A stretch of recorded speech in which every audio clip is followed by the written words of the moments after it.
Chapitre 12. Le lendemain, avant de monter chez Rose, il descendit à la pension pour compléter ses renseignements sur l'étrange fuite des petits Waters. Devant la grille, il rencontra Miss Cope, l'air plus ravagé que jamais, mais avec une mine de combat et le regard aussi brillant de résolution que celui de sa complice. Elle donna à Boyne une poignée intrépide de ses gants gris en remerciant le ciel de le trouver encore à Cortina. Elle partait justement à sa recherche, pendant que Judith et Terry étaient encore au lit. Mieux valait les laisser dormir après les fatigues de ces derniers jours, surtout Terry qui était encore un peu fiévreux. Le reste avait déjeuné et venait de partir sous la houlette de la nourrice et de la bonne d'enfant. On pouvait bavarder un peu. Ce n'est pas le mot que Boyne attendait pour le récit des événements, mais Miss Cope devait ressembler à la sorcière de l'Atlas qui courait sur la plateforme des vents et riait d'entendre derrière elle le rugissement des soleils. Son calme lui rendit l'équilibre. Il n'était pas fâché de savoir à quoi s'en tenir avant de revoir la jeune fille. Miss Cope ne perdait pas la tête dans les grandes occasions. Elle en avait tant vu et de toutes les couleurs que les catastrophes avaient fini par lui paraître aussi naturelles que les tempêtes ou la petite vérole. Elle n'en apercevait pas moins la gravité de la situation. Elle l'eût plutôt exagérée. Elle prenait à la sensation du danger une sorte de plaisir. Ce n'était pas la première fois que Judith avait menacé de s'enfuir avec tous les petits. Il fallait qu'une bonne fois la menace fût suivie d'exécution. Mais, Miss Cope, avez-vous pensé aux conséquences ? L'institutrice dut avouer que le départ avait été trop précipité pour permettre beaucoup de réflexion. C'était le moment ou jamais. Cela était clair pour elle autant que pour Judith et pour Terry. Pour que Terry fût avec elle, il fallait bien que la situation fût tout à fait désespérée. Vous en êtes sûr ? Ah, monsieur Boyne, si vous aviez passé par là 2 fois comme mes pauvres enfants. En écoutant les détails de l'histoire, force lui fut de convenir que cela avait dû être épouvantable. Mais maintenant que vous voilà en état de révolte ouverte, qu'est-ce que vous allez faire ? Comment sortirez-vous de là une fois découverte ? Judith compte beaucoup sur votre intervention. C'est pourquoi elle était si pressée de vous trouver ici. Et puis elle se dit que l'on pourra gagner du temps. Elle pourra voir venir, arrêter un programme. Elle compte qu'il faudra quelques jours pour nous découvrir. Vous savez qu'elle a laissé une lettre pour son père. Monsieur, ajouta la vieille fille de son accent le plus sévère, faites-moi l'honneur de croire que jamais, dans les circonstances ordinaires, je ne me prêterai à un mensonge. Les enfants vous le diront sur ce point, je suis intraitable. Mais cette fois, ce n'était pas des circonstances ordinaires. Elle toussa pour s'éclaircir la gorge et ajouta « Judith a écrit que nous nous étions embarqués pour l'Amérique. Elle calcule que son père se précipitera sur cette piste et cela nous fera gagner quelques semaines, puisque le bateau n'arrive à New York que dans 10 jours. » Calcul puéril, mais Boyne garda cette remarque pour lui et se borna à dire « Soit, je le veux bien. Mais en attendant, de quoi vivrez-vous ? On ne nourrit pas un régiment comme le vôtre pour rien. » De blême, la physionomie de l'institutrice devint livide. Elle détourna les yeux, comme lorsqu'elle parlait de Terry, et dit en hésitant « Je crois que Judith a de l'argent. » Pauvre femme, pensa Boyne, je vois ça d'ici. Elle aura mobilisé toutes ses économies. « Ah, fit-il tout haut, c'est différent. » Et il se sentait pris d'un soudain dégoût pour le luxe et le gaspillage, l'égoïsme et la vanité de ce monde de riches où avait poussé cette pâle fleur de tendresse et de désintéressement. « Oui, je comprends, » répéta-t-il. Il se leva et lui tendit la main. « C'est vous qui êtes la vraie mère.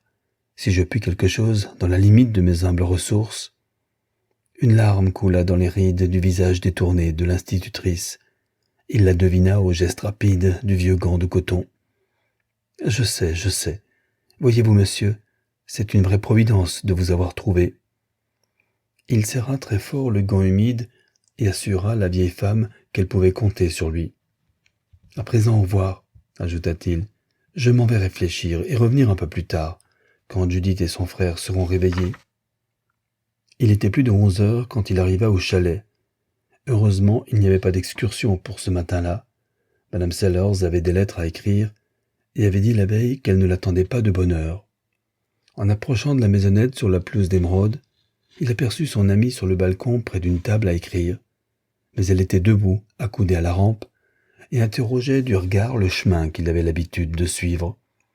Il lui fit bonjour de la main, et elle répondit par un geste de bienvenue. « Arrivez vite, je suis noyée dans les paperasses !»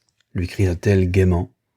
« Je suis venu hier soir, mais tout était éteint et je n'ai pas voulu réveiller la cuisinière, » dit-il en riant et en la prenant dans ses bras. Il faisait chaud, et elle avait une petite robe de mousseline blanche qui lui donnait un air de printemps. Elle avait son teint du matin, où le baiser qui lui donna fit venir une rougeur heureuse. « Mais moi, » ajouta-t-elle, « vous n'avez pas eu peur de moi. Vous, par exemple, j'aime bien ça. Vous m'avez lâché hier soir, c'est vous qui devriez avoir peur. Je viens vous faire une scène. Vous me devriez une visite de remerciement pour mon tact. J'ai vu que vous retrouviez de vieux amis, et je me suis éclipsé. C'est une jeune amie que j'ai retrouvée, Judith Water. Je suis venu vous le dire, mais vous étiez déjà parti. Ah, cette fameuse Judith, c'était elle, dit-elle, et ses yeux s'allumaient d'intérêt et de curiosité. Mais vous dites toujours que c'est un enfant. Je ne pouvais pas deviner. Vous me disiez vous-même hier soir qu'elle vous semblait si jeune. Très jeune, évidemment, mais ce n'est plus une petite fille. Mais si, c'est une enfant, et une enfant bien à plaindre. Je voudrais vous parler d'elle. J'ai besoin que vous m'aidiez. Vous ne pouvez pas vous figurer dans quel pétrin je suis. » Elle avait regagné son fauteuil, et il s'assit à côté d'elle. Son teint s'animait en l'écoutant, et elle avait un sourire incertain. « Voyons, un pétrin pour cet enfant ?» Le sourire disparut, et la couleur suivit le sourire. « Martine, je ne vous comprends plus. Vous ne pouvez pas... » Il la regarda étonné, et partit d'un éclat de rire. « Être pincé par cette petite fille, Dieu vous bénisse, quelle idée! Elle sort de nourrice. » Et il rit encore pour cacher sa surprise et dissiper la méfiance de son ami. C'est incroyable ce que vont chercher les femmes les plus raisonnables au moment où on leur demande de regarder les choses comme un homme. « Il s'agit bien de cela, » continua-t-il tout haut. « Ce n'est pas une affaire de sentiment, mais c'est une sale affaire. Le ménage Water est encore par terre, et Judith arrive comme une bombe avec toute la marmaille pour empêcher qu'on ne les sépare, comme il arrive toutes les fois qu'il y a un nouvel orage. » Madame Sellers l'écoutait avec de grands yeux et la bouche ouverte. Elle ne comprit pas tout de suite et répéta vaguement « Comme une bombe, mais d'où viennent-ils ?»« De chez leurs parents. Ils sont partis sans crier gare, et voilà. » Elle ne dit rien, et resta les yeux fixés sur cette constatation qui ne parut lui apporter aucune lumière. Mais avec qui? Ils ne sont tout de même pas partis tout seuls. Ils sont avec l'institutrice et les deux bonnes. Dans ce genre de crise, tout le monde fait corps avec Judith. Je viens de causer tout à l'heure avec l'institutrice. Elle est entièrement pour elle. Ce n'est pas la première fois que cela leur arrive. De se sauver comme cela? Non, mais d'en avoir envie.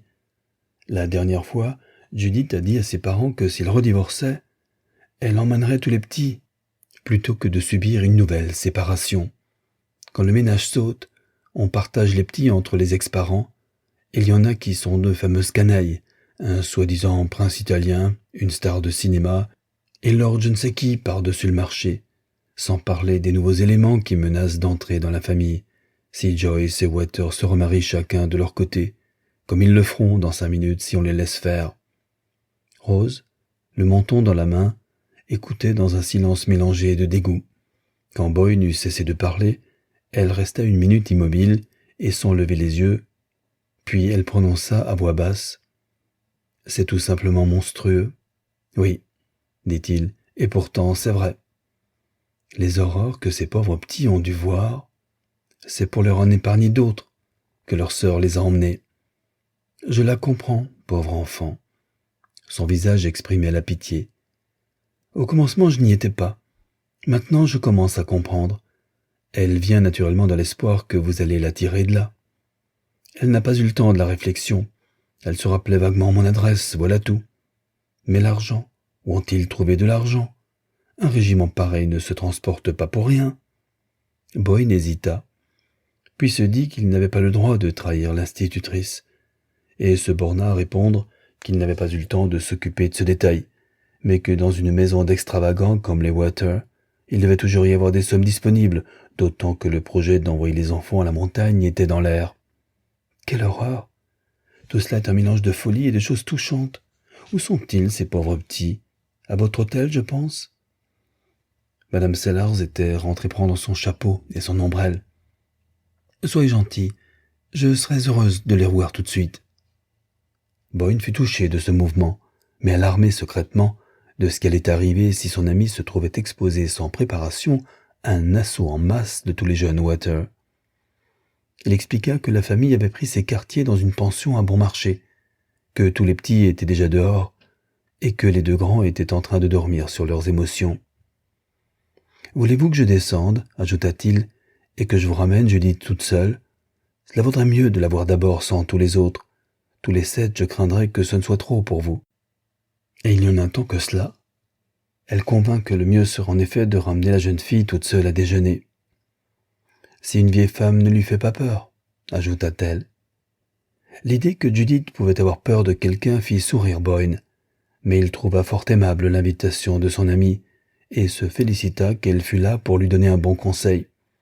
Quand elle aura causé tranquillement avec Judith, pensa-t-il, elle sera certainement conquise, et elle verra mieux que moi ce qu'il y a à faire pour le bien des enfants. Pourvu que Judith ne commence pas par la scandaliser, songea-t-il, et il eut l'idée de prévenir Madame Sellers que sa petite amie n'était pas une ingénue. Il se ravisa ensuite en disant que cet avertissement ne servirait qu'à l'indisposer contre la jeune fille, et que le plus sage était de s'en remettre au charme de celle-ci pour atténuer l'audace de sa conversation. C'est plutôt à Judith elle-même qu'il fallait faire la leçon. Mais cette nouvelle idée s'évanouit aussitôt qu'il eut aperçu la jeune fille. Radieuse et rafraîchie par une nuit de sommeil, elle était ce matin-là particulièrement en beauté dans une robe blanche et un grand chapeau à ruban rose qu'elle envoya promener dans les groseilliers, en sautant au cou de son ami dans un geste qui découvrit sa tête ébouriffée et ses yeux pleins de rire. « Vous avez l'air d'une pensée ce matin, dit-il, frappé par la ressemblance de son petit visage aux yeux de velours brun, avec l'expression curieuse et inquiète de la petite fleur des montagnes. Mais la jeune fille fit la grimace. « Vilain monstre, voulez-vous vous taire? Une fleur d'enterrement? Je ne me sens pas du tout funèbre, pas du tout. Il fait si bon ici, et puis que vous soyez là. Vous venez déjeuner, n'est-ce pas? Les petits vont être fous de joie. C'est ce qui les a décidés au voyage, vous savez. Blanca et Zinni étaient inquiètes. Elles ont toujours peur d'être privées d'un plaisir si on se fâche avec maman. Mais j'ai promis qu'ici, nous ferions bien d'autres parties avec vous. » Suspendue à son bras, elle attirait Boyne vers la maison. « Je préviens la patronne que vous restez à déjeuner. Scopie est là-haut avec Terry. Elle m'a bien recommandé de faire la commission pour que la cuisinière ajoute un entremets. » Ils étaient dans le petit salon qui sentait le vernis et l'Edelweiss. Sur le poêle, il y avait un aigle empaillé. Judith s'assit sur le sofa et fit asseoir Boyne auprès d'elle. « D'abord, pour commencer, quel est votre pudding préféré? »« Celui que vous voudrez, ça m'est égal. Malheureusement, pour le déjeuner... » Elle se redressa et eut un sourire entendu. « Je vois. Vous êtes ici avec une dame, incognito. Vous préférez que ça ne se sache pas. J'ai dit à Scopie que j'avais l'idée... » « Quelle sottise, Judith! Qu'allez-vous chercher là? »« Des bêtises. Pourquoi? Qu'est-ce qui vous empêche d'être ici avec une dame?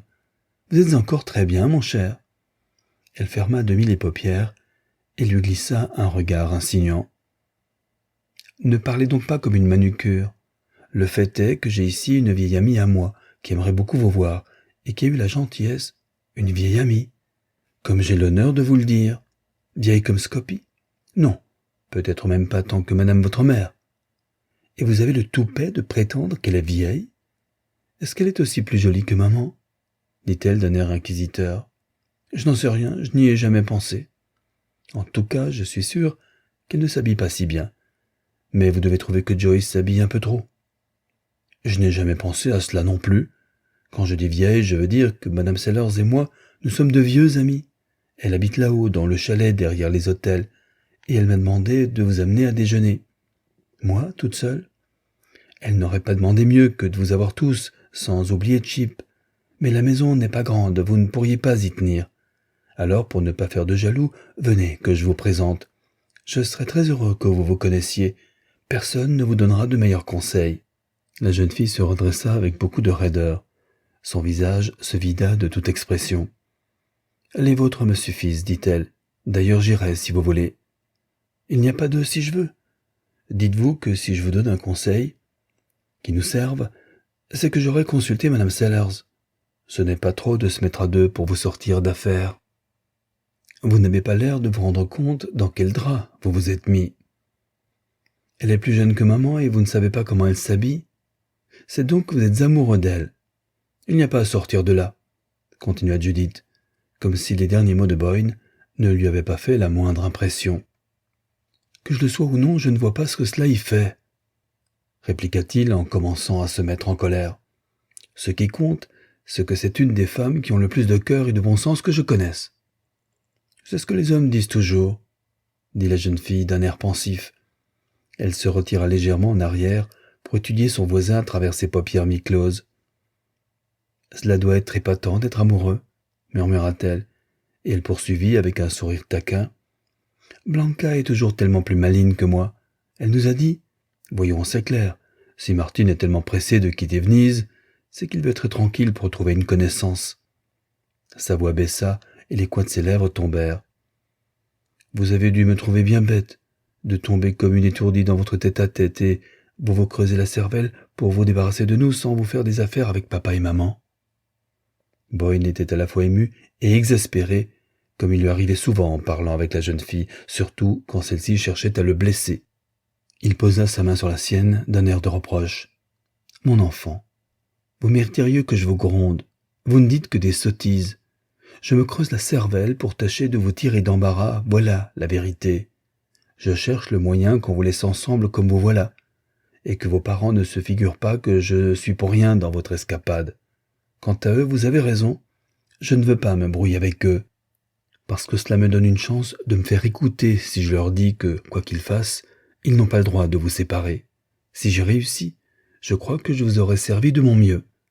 Mais je ne vois pas encore très bien la marche à suivre, et c'est pour cela que je vous demande de faire connaissance avec Madame Sellers. » À sa surprise, elle écouta ses paroles avec attention et, quand il eut fini, leva vers lui un visage de petite fille obéissante. « Mais oui, Martin, je ferai ce qui vous plaira.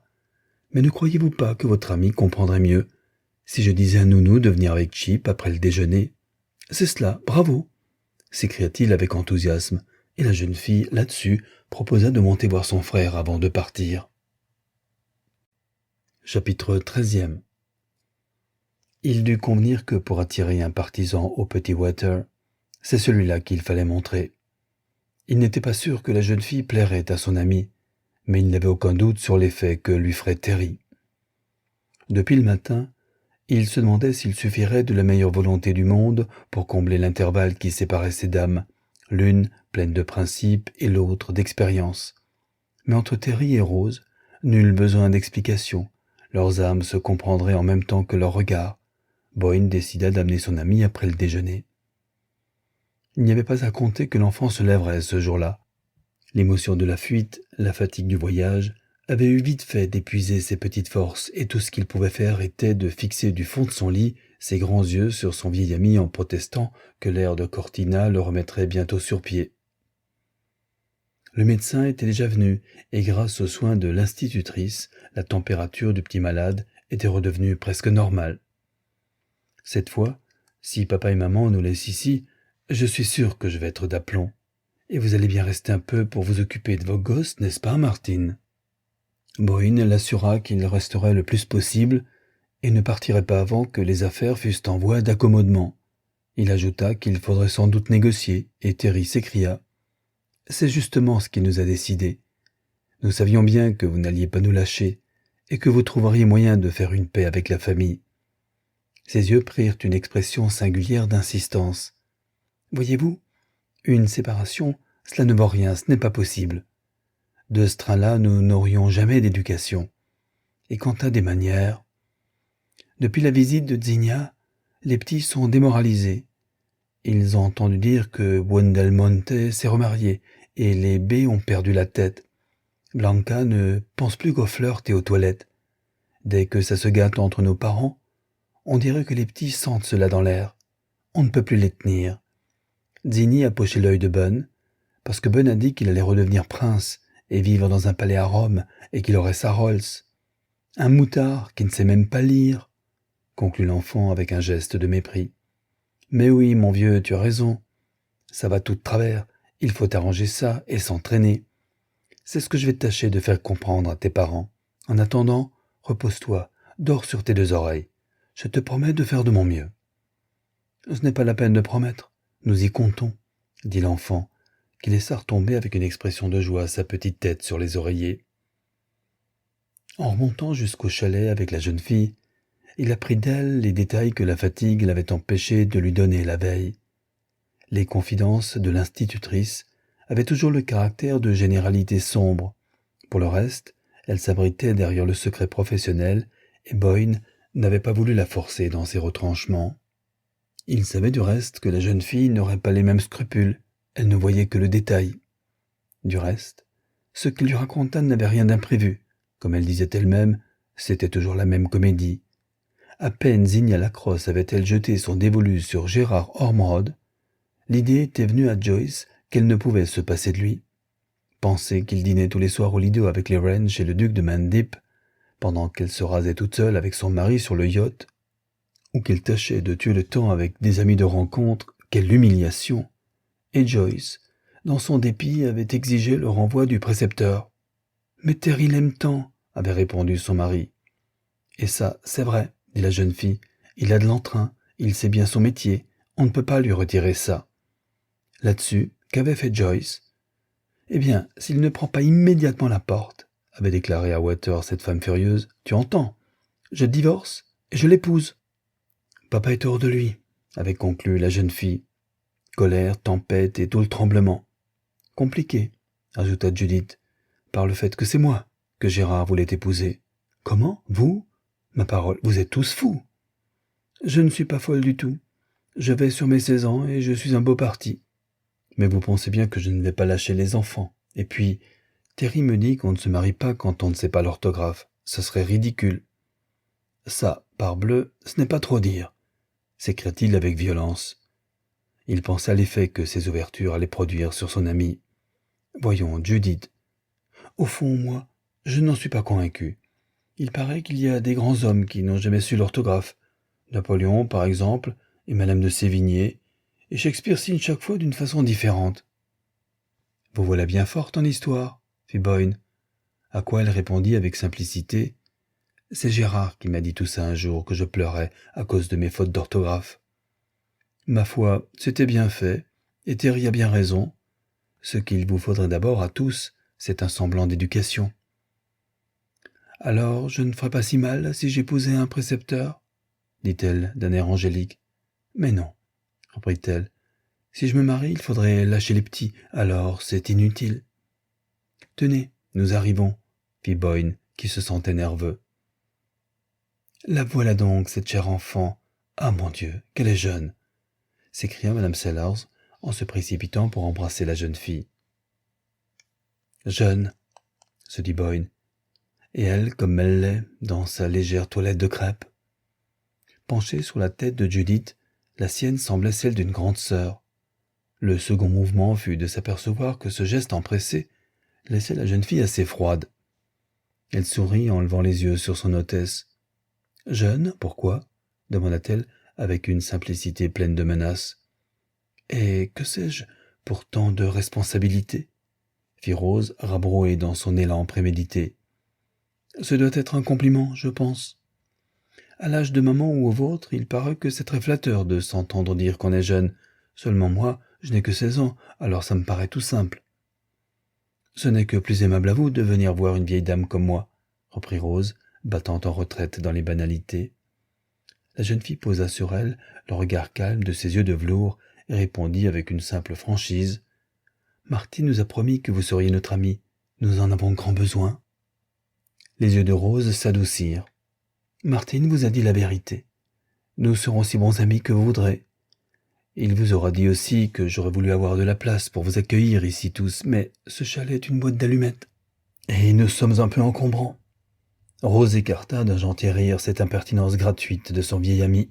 « Allons, se dit celui-ci, Cela commence mieux que je n'avais espéré. Bon. Voilà la petite qui flanque son chapeau sur le sofa et qui s'arrête devant la glace pour se faire bouffer ses cheveux, pourvu que Rose ne se formalise pas. À table, il ne fut question que des petits Water. Rose savait déjà tous leurs noms et manifesta le désir de faire bientôt leur connaissance. Car vous savez, quoi que Martin en dise, je ne suis pas si poule mouillée que cela. La jeune fille était toujours charmante quand elle parlait de ses frères, et surtout de Terry, dont Rose venait de prononcer le nom avec une sympathie qui avait amené sur le visage de la grande sœur une rougeur de plaisir. Vous verrez, c'est le mieux de nous tous, vous en raffolerez. S'il avait un peu de chance. Je ne parle pas de sa santé. Papa et maman ont fait vraiment tout ce qu'ils ont pu de ce côté-là. Mais il n'a pas été sérieusement élevé, et il est si délicat qu'on ne peut pas l'envoyer à l'école. Elle poursuivit, s'oubliant elle-même et sortant de ses vieilles habitudes de défensive, emportée par le besoin de faire comprendre son frère, de le mettre dans son plus beau jour devant cet ami de Martin, qui était évidemment une personne à principe, comme Terry lui-même. « Tenez, voilà encore la déveine de ce pauvre Terry. Depuis je ne sais combien de temps, il suppliait qu'on lui donnât un précepteur, comme en ont les gamins de son âge qu'on ne peut pas mettre au collège. On ne pouvait pourtant plus le laisser à Scopie et à la nounou. Et enfin, c'était fait, on avait trouvé l'oiseau rare, tout allait comme sur des roulettes, quand voilà-t-il pas qu'il a fallu que Joyce se mette en tête de l'épouser. Vous avouerez que c'est la poisse. Madame Sellers en convint, mais il était visible à la moue de ses lèvres que déveine et poisse n'étaient pas de son vocabulaire. Ce ne sera qu'un caprice de madame votre mère. Quand il faudra en venir au fait, elle ne fera pas sauter tout en l'air pour épouser ce jeune monsieur. La jeune fille ouvrit de grands yeux. Mais si elle l'aime. Les paupières de Rose s'abaissèrent comme sur un moi intérieur, une personne morte. Mon Dieu, elle peut réfléchir, mon enfant, pensez à vous. Oh, elle y pense, c'est déjà fait. C'est à cause de nous qu'elle livre bataille à papa. C'est pour ça qu'on a mis les voiles. Martine ne vous a donc rien dit? Il a préféré vous laisser vous expliquer vous-même, si cela vous convenait du moins, reprit Rose, avec une discrétion pleine de tact. La jeune fille parut surprise. Elle fronça les sourcils d'un air de ne pas comprendre. Qu'est-ce qu'il y a de plus à dire? J'ai enlevé les petits pour qu'on ne nous sépare pas. Si le gosse ne s'occupe pas d'eux-mêmes, qui voulez-vous qu'il fasse pour eux? Pas les parents, bien sûr, quand ils ne savent pas se conduire eux-mêmes. Mon enfant, se surprit à dire très vite madame Sellers, en mettant la main sur celle de la jeune fille. Mon enfant, dites cela à madame votre mère, comme vous venez de me le dire, et je vous réponds qu'elle ne vous quittera pour personne. La jeune fille se dérida et leva un front incrédule. Ce ne serait pas la première fois, vous savez. On perd la tête quand on aime. Voilà une chose qui, j'espère bien, ne m'arrivera jamais, déclara-t-elle d'un air péremptoire. Du reste, poursuivit-elle, les enfants ont si fait. Vous n'en avez pas, n'est-ce pas? Rose fit non faiblement de la tête. Bon, il n'est pas trop tard, reprit la jeune fille d'un air encourageant. Seulement, si vous aviez la famille sur les bras et les baies par-dessus le marché, je vous garantis que vous en auriez assez. Pauvre maman, ce n'est pas qu'elle manque de cœur, seulement elle a des orages, comme disait cette pauvre Doll Westway qui s'y connaissait. Madame Sellers posa la cuillère dont elle se servait pour remuer sa tasse de café. Vous dites Doll Westway? La figure de la jeune fille s'illumina. Vous la connaissiez? Non, fit madame Sellers sur un ton catégorique que Boyne connaissait bien, mais qui échappa à la jeune fille. C'était ma meilleure amie, reprit celle-ci sans s'étonner. Vous n'avez jamais rien vu de si joli à regarder. En maillot de bain, rousté. Vous ne trouvez pas que c'est un crime de rester enfermé par un temps pareil? Dit madame Sellers en rompant les chiens. Si vous avez bu votre café, nous pourrions nous installer sur le balcon. Martin, cherchez-nous les cigarettes. C'était une douceur irrésistible comme un enveloppement à la glace. La jeune fille suivit Rose malgré elle, sans comprendre, tandis que Boyne, avec une énergie farouche, passait le plateau de cigarettes. Patatras! Qu'est-ce qu'il y avait encore qui ne marchait pas? Pour le moment, du reste, le désastre se trouva aussitôt réparé par l'apparition d'une nourrice en bleu qui amenait par le sentier au-dessus du balcon un petit garçon tout rose. « Par ici, je suis là !» leur cria joyeusement Judith, et madame Sellers, penchée à côté d'elle, déclara « Voici un personnage trop beau pour n'être pas le fameux Chip. » Ah, ça c'était une bonne idée, et c'était vraiment bien manœuvré de la part de la jeune fille d'avoir ménagé cette entrée juste à ce moment-là. Pour une femme sans enfant, la vue de cette brassée de vie et de gaieté devait être à la fois un bonheur et un serrement de cœur. Les regards du couple se rencontrèrent. Ceux de Rose souriaient, tremblaient. « Zut pour la tante Julie !» répondaient ceux de Boyne. L'enfant avait déjà répandu autour de lui son nimbe d'immuable sérénité. On était rentré au salon pour lui faire fête, et lui trônait comme un petit Bouddha sur les genoux de Rose et riait de satisfaction à la vue du cercle d'admiration qui l'entourait. Dès qu'il paraissait quelque part, tout devenait pur et mousseux comme un bol de lait frais. « Certainement, il est gentil, » dit la jeune fille avec une modestie pleine de tendresse. « Mais quand vous aurez vu Terry… »« Terry ne peut pas venir. Mais nous voici, nous autres, » annonça de la porte une petite voix aiguë. « Ah ça, c'est trop fort, Zinni !»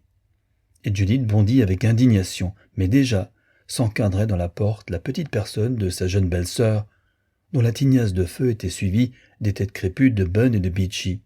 « Par exemple, ce n'est pas ma faute, mademoiselle. Suzanne m'a juré qu'elle ne les quittait pas des yeux tout le temps que nous étions ici, » protesta la nourrice, que Judith écrasait d'un regard de colère. « Ce n'est pas non plus la faute de Suzanne, » fit Zinni avec beaucoup de sang-froid. « Elle nous surveillait très bien, seulement elle court moins vite que nous, parce qu'elle a un soulier qui la blesse. » Et alors, au bout d'un moment, elle y a renoncé. « Pas vrai ?» ajouta-t-elle en se tournant vers les baies. Mais une culbute magistrale amena Bun au centre de la ligne où il resta fixé, la tête en bas, les sandales en l'air, tandis que sa sœur se jetait sur Rose et entourait Chipstone d'une étreinte passionnée. « Oh, mon vieux Chippo, on croyait qu'on t'avait perdu, on te croyait mort !» gémissait-elle avec gaieté, et l'enfant écoutait avec une grimace rose. « Voyons, c'est-il du propre, de la part de Judith, de se tirer toute seule, et de nous laisser en plan sans même nous dire où elle allait. Cette sournoise, de faire venir Chip et pas nous. Lui qui est le plus petit de la bande, c'est-il juste ?» disait Zinni en prenant Rose à témoin avec véhémence. « Sans doute, » répondit celle-ci, « mais c'est plutôt ma faute de vivre dans une cabane si petite que je ne pouvais pas vous avoir tous dans ma salle à manger. Aussi, » ajouta-t-elle avec diplomatie, « on a choisi votre petit frère pour vous représenter parce que c'est lui qui tient le moins de place. »« Ce n'est pas vrai, c'est moi !» glapit Bun en se remettant vivement sur ses pieds et en dévisageant Rose d'un air de défi. « Je passe dans un arceau de croquet, Toi, tu ne sais pas te taire, et c'est pour cela que j'ai amené Chip, et pas vous autres !»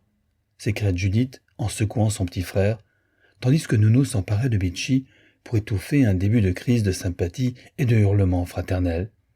« Oh, ces enfants !» dit à la porte une voix nouvelle, cette fois si discrète, si suavement dégoûtée, que Madame Sellers se leva, empressée d'aller au-devant d'une visiteuse aussi peu habituée qu'elle-même aux sociétés bruyantes. « Je suis vraiment désolée. » C'était Blanca qui faisait ainsi son entrée à son tour, avec un tel air de maturité mondaine qu'on aurait pu prendre Judith pour sa cadette. « Cette pauvre Suzanne m'a dit que les petits lui avaient échappé dès qu'ils ont su que Nounou venait ici avec Chip. Elle a eu beau courir, elle n'a pas pu les rattraper. Je suis au désespoir, mais je n'y suis pour rien. Elle était essoufflée. » Mais tout en s'excusant ainsi auprès de sa sœur, ses yeux sous leurs longs cils ne perdaient pas un geste de Rose ni de Boyne. « Ce cher Martin !» ajouta-t-elle en le gratifiant d'une des intonations étudiées de sa mère. « C'est moi, la jumelle de Terry !» expliqua-t-elle à Rose. Celle-ci, fort à l'aise cette fois avec des grâces si semblables aux siennes, répliqua en souriant que, puisque Terry ne pouvait venir, elle était très heureuse de recevoir quelqu'un de si charmant à sa place. Judith et Boyne échangèrent une grimace, mais avec un bel élan de sincérité, Blanca repartit. « Allez, quand vous aurez vu Terry, nous autres, nous ne serons plus grand-chose. »« Pardon, Beachy et moi, nous sommes princes romains, » glapit Bun en esquissant un coup que Judith arrêta d'un geste. Mais Zinni écartait son frère et venait se planter devant Madame Sellers. « Maman a plus d'argent que tous, c'est une étoile de cinéma, » siffla-t-elle de sa petite voix en vrille. « Elle pourrait se les payer, leur prince, si elle voulait. Mais moi je ne veux pas, parce qu'on s'aime bien tous. Et Judith nous a fait jurer sur le livre à Scopie qu'on resterait tous ensemble jusqu'à ce qu'on se marie. Moi c'est probable que j'épouse Bun. » À cette déclaration, des larmes de rage apparurent dans les yeux de Beachy, mais Bun, indifférent aux émotions qu'il déchaînait, interrompit pour ajouter « Ma vraie mère, du reste, c'était une dompteuse. Seulement elle est morte, alors ça ne compte plus. » Rose se haussa à la hauteur des circonstances. Elle improvisa des jeux, un thé, puis d'autres jeux, avec la promptitude et l'adresse qui la distinguaient dans ces cas-là, et l'après-midi finissait quand cette bande d'enfants gavés et endormis la quitta pour reprendre le chemin de la pension Rosenglue.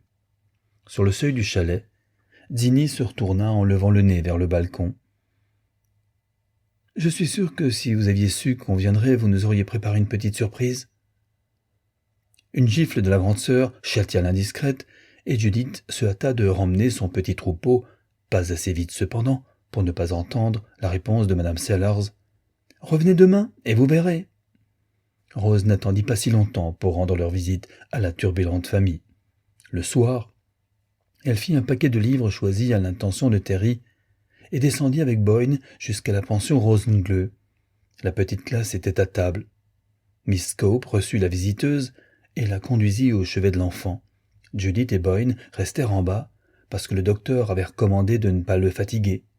Rose ne resta que quelques minutes avec Terry, et quand elle rejoignit Boyne qui l'attendait à la grille, elle lui dit simplement « Je suis contente d'être venue. » Boyne lui sut gré de lui laisser deviner le reste. Il n'avait jamais eu de doute sur le résultat de cette rencontre. En rentrant à l'hôtel, il trouva la dépêche qui l'attendait depuis le matin. « Au nom du ciel, télégraphie si enfant avec vous et Chipstone en bonne santé. Mortellement inquiet. Coup de tête incompréhensible. Police a perdu trace à Padoue où fugitifs ont loué des autos pour Botzen. Renvoi enfant immédiatement. Enverront argent par dépêche. Waiter. » « Allons, il faut y aller et lui parler moi-même, » grogna Boyne en froissant le papier dans sa poche. Tout son petit paradis d'un jour gisait par terre, et alors, pour le reste, mieux valait prendre le taureau par les cornes et en finir tout de suite. Il consulta la pendule, et ce fut avec une certaine satisfaction qu'il se dit « En tout cas, trop tard pour ce soir, la poste est fermée. » Chapitre 14e. « Tenez, que répondre à cela ?» dit Boyne à dîner, en poussant la dépêche sur la table où il s'attardait avec Rose, après le dessert, devant les restes d'un plat de fraises à la crème. Elle s'était montrée délicieuse toute la soirée. Elle comprenait si bien Judith, avec une nuance de réserve. Elle était si tendre pour Terry, si maternelle pour les autres. C'était navrant toute cette histoire, et c'était si touchant, leur confiance en Martine. On voyait si bien que ces pauvres petits n'avaient pas d'autres amis. Oui, se dit Boyne, c'est bien son cœur, comme elle a bien senti cela. Mais que faire? Quelle issue? Tout le dîner avait roulé sur cette question, si bien que Boyne, tout à fait sûr maintenant de l'intérêt de son ami, grâce à Terry surtout, n'hésita plus à tirer la dépêche de sa poche. Rose la lut avec attention. « Quand l'avez-vous reçue ?»« Tout à l'heure, en rentrant. » Elle soupira. C'était évident qu'il ne faudrait pas 24 heures pour les retrouver. Pauvres petits, avec leur grande conspiration. C'est égal, j'aurais été contente de les garder un jour ou deux, surtout ce petit bonhomme qui n'en peut plus. Eh bien, ce n'est peut-être pas impossible. Elle leva les sourcils. Mais lui, au lieu de répondre à cette interrogation, « Vous ne m'avez toujours pas dit ce que je dois répondre. » Elle eut un nouveau jeu de ses agiles sourcils. « Vous n'avez pas le choix, je pense. Si vous ne les renvoyez pas, le père viendra les chercher. » Les renvoyer, moi, n'y comptais pas. Alors, ses prunelles s'assombrirent, elle reprit la dépêche et s'absorba dans cette étude. Puis, elle releva les yeux vers Boyne avec une lueur de sourire.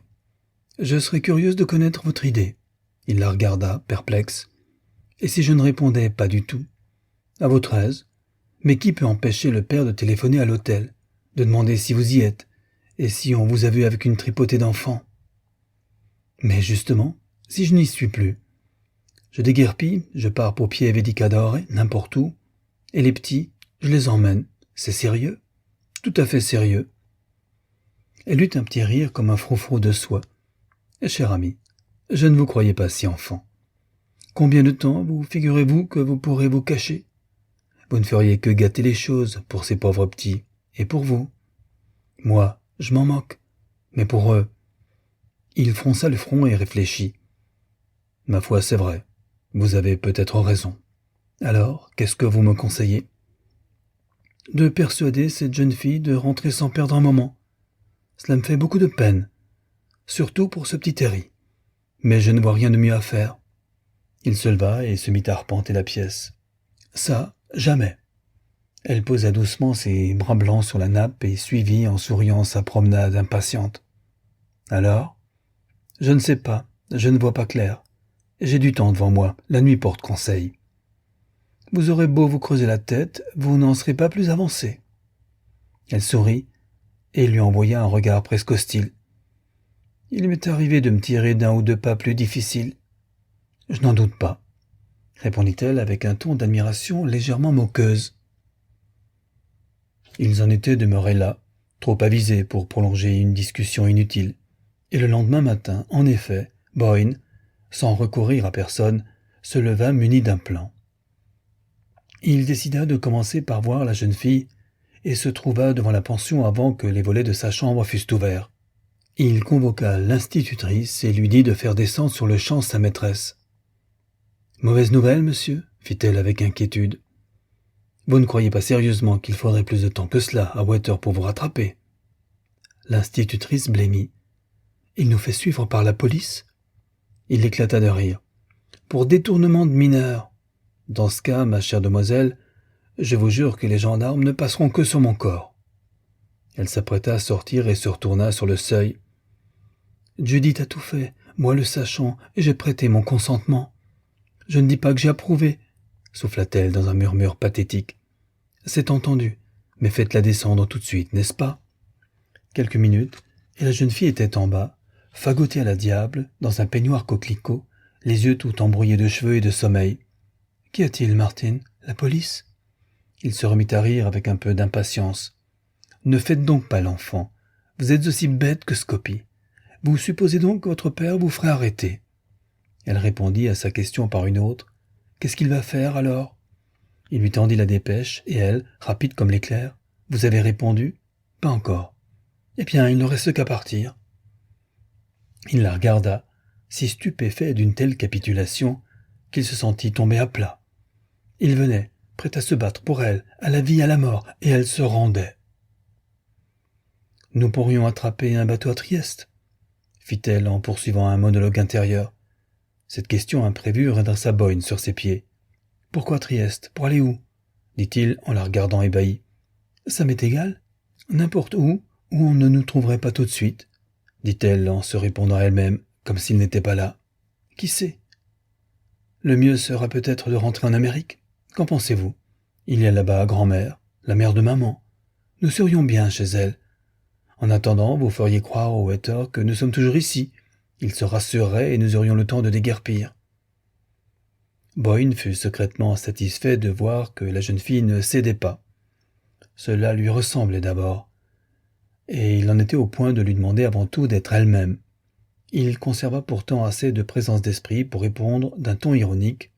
« Un grand merci pour le rôle que vous me faites jouer, mais ma pauvre enfant, quand même vous pourriez exécuter cette petite fugue sans être repéré, ces voyages-là coûtent de l'argent. »« De l'argent? Mais j'en ai des masses, » dit-elle avec un grand sang-froid. « Qu'appelez-vous des masses d'argent? Les économies de Scopie ?»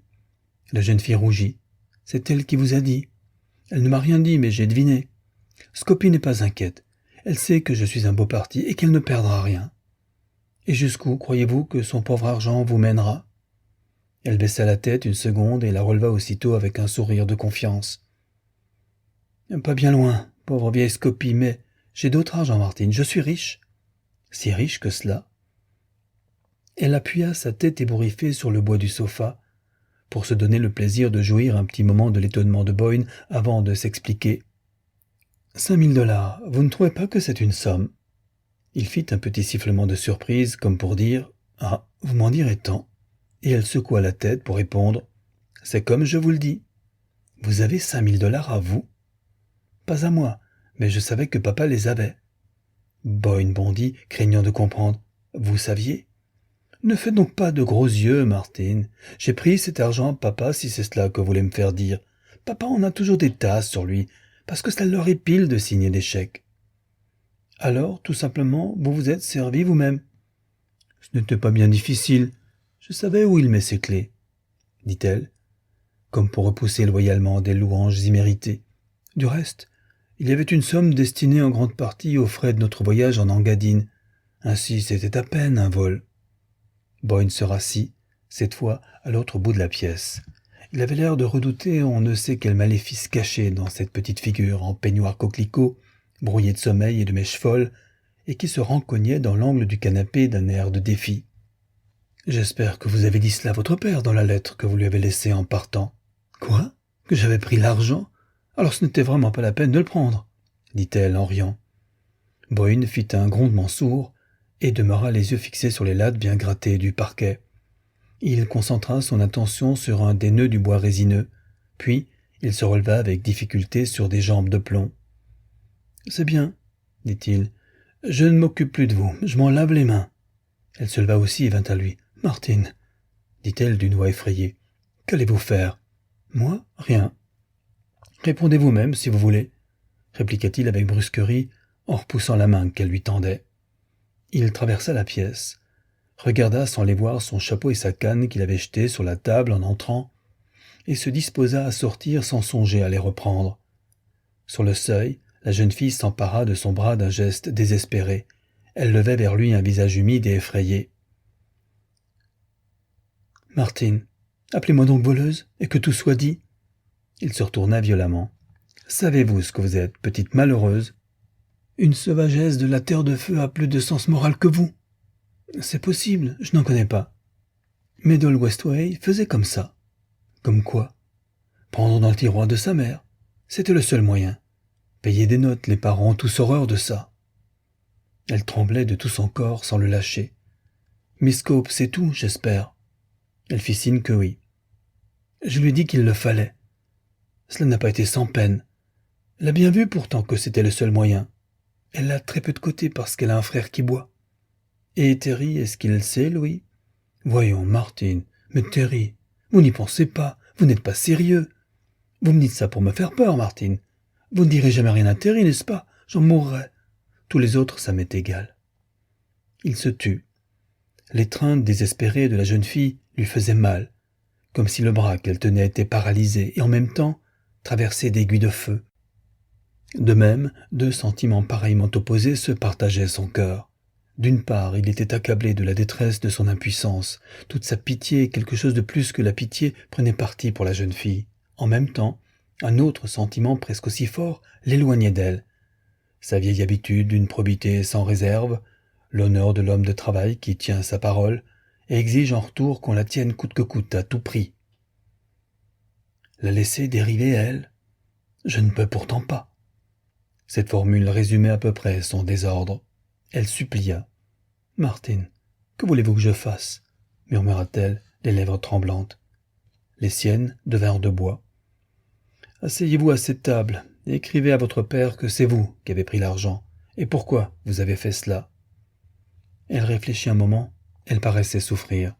« Si je refuse, finit-elle par dire, vous me dénoncerez à Terry. » Il la regarda indigné. « À Terry ? Jamais de la vie. »« C'est bon, j'écris. » Boyne triompha et rougit de plaisir d'une si rapide victoire, mais plus encore de la manière dont il l'avait remportée. « À la bonne heure, s'écria-t-il, je retrouve ma Judy. » Le visage de la jeune fille se colora à son tour, mais malgré sa surprise, demeura tiré et sans joie.